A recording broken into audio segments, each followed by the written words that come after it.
Hey guys, welcome back to Common Card House. My name is Andy. Today we're talking eBay and specifically buying cards off eBay. Now I've been absolutely, not scammed, but I've been absolutely duped. I've just bought a God of War from Scarlet Violet base, and at the minute I wanted to put it in Scarlet Violet base, but in the minute it's just sat in the trade binder because I don't know what to do with it. So let's take a look. So here we are, guys. Welcome to the trade binder. I have just picked up this lovely Scarlet and Violet base God of War from eBay. There were 2 or 3 pictures of it and it looked absolutely pristine. You can see on the back, looks nice, but I was a bit duped because watch this. Okay, we're out of the sleeve. It's looking lovely. You can get all these angles of the card. You can shine the light off it. There, looks amazing. Can't see any scratches, any surface wear. And on the back, beautiful. And then you start to do the angle. You can see all those scratches at the top. Don't know if it's coming across too well, but just next to the P, it's like loads of scratches.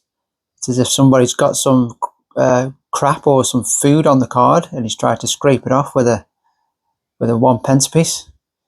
Anyway, so this card going from maybe a PSA 9, PSA 10 is now in my possession, and it's now PSA 7 at best. So here we are on eBay. I'm going to try and not show the person's name, but this is just random cards. So this is the Pikachu. It looks nice, but how are you supposed to tell that there's any surface wear or damage on this card when it's in a sleeve, it's in a top loader, and there's only one angle of the light, and the light looks quite dull. So you could spend what, 255 quid this is. You could spend 255 quid and end up with a card that's probably a PSA 7. And do not buy cards which say, grade worthy, PSA 10 grade, because how do they know it'll come back a 10? That's just a selling point. See, this here it looks blurry. The background looks is that marble or is it dirt on a dirty table? Just a dull image. How are you supposed to tell if there's any surface wear? He has done a good job of putting a few angles of the front of the card, but you can't tell what the back's doing. And has this got like some surface wear like there? And he's angled this in a certain way that it doesn't show up in the light. So you never know what you're buying. If I was you, I would go to conventions and buy these cards from a vendor where you can actually pick these cards up and look at them. So why not have a flick through the trade binder while we're here? We've got the God of War with the nice big scratches on the back of it. We've got the Latias, which looks clean. Everything else looks pretty clean apart from the X and Y Xerneas. Got the lovely Mimikyu there from Fusion Strike, was it? I think so. Got the lovely Latias there flying through the washing. And he's flown through and he's taken some of the washing with him. A lot of V's at the start of this. Not a big fan of the V's, but we do what we can.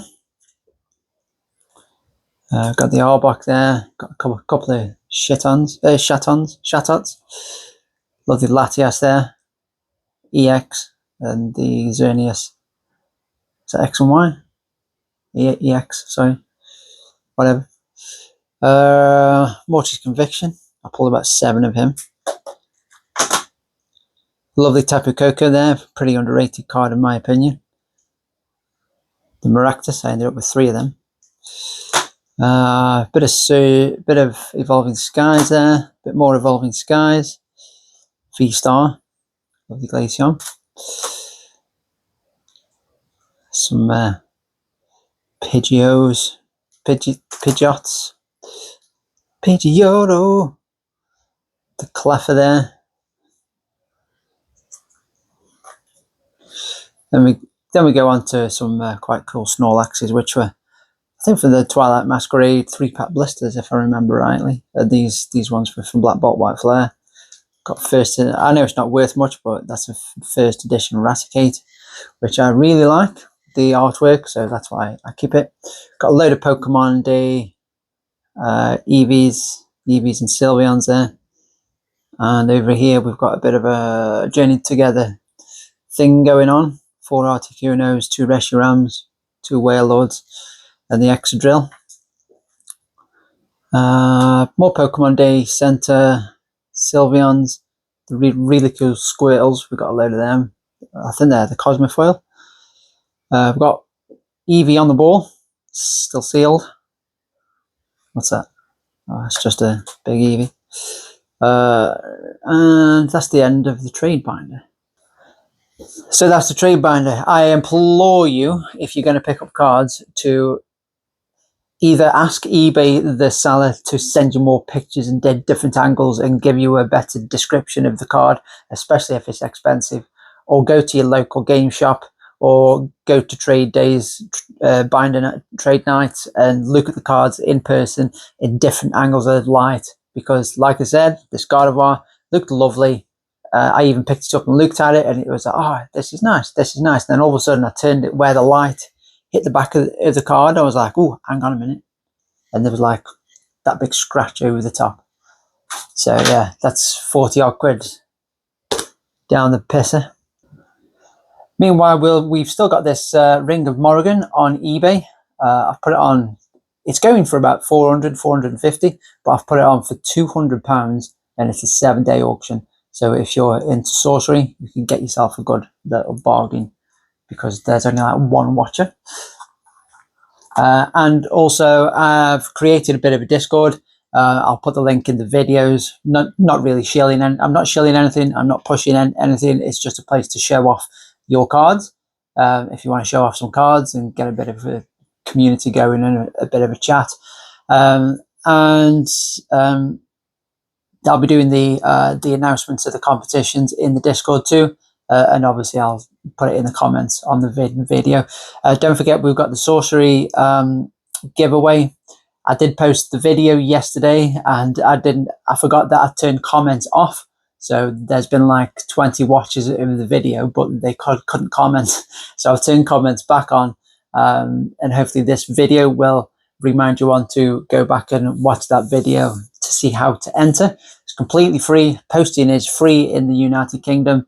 And it's not a massive giveaway, but it's just a chance to get a look at the cards of the new King Arthur sorcery set. The cards are really cool. So go back and look at that, and with a bit of luck, you'll win. Apart from that, there's not a great deal going on in the Pokemon market, really. It's gone up and up and up, and now it's just starting to not go sideways, but just a tilt down, and then it starts jumping up again. But Bitcoin's had a bit of a run this morning. Well, over the weekend it's had a bit of a run, so you'll maybe start seeing an accumulation phase with Bitcoin in the next few days, and then there'll be some profit taking, and then we might get another resurgence in the bull run. Don't forget that 30 to 60% of all brand new sets from local game stores are being paid for in Bitcoin or USD Tether. So there seems to be quite a big demand for buying cardboard with profits from the crypto scene. But like I said, 40 to 60% we're paying in crypto. And in the past few months, as we've gone sideways, that's dropped to about 10 to 20%. So now if we got another upsurge in Bitcoin, we might see another upsurge in buying cardboard with crypto. So that's all from me today. Not really a focused video, but I just wanted to rant about buying that Gardevoir because it pissed me off a bit. So there you go. If somebody gets a little bit of help from this video about buying cards, even if they buy a card on eBay and they just ask the seller for a few more pictures just to make sure that there's no scratch or surface damage on the card. So don't forget, check out my previous video and get some free sorcery cards. Why not? Even if you get them and just sell them on eBay. And join the Discord. I'll put all the links down at the bottom. There. This is the 2012 Olympic t-shirt. England first. Ran this yet again now.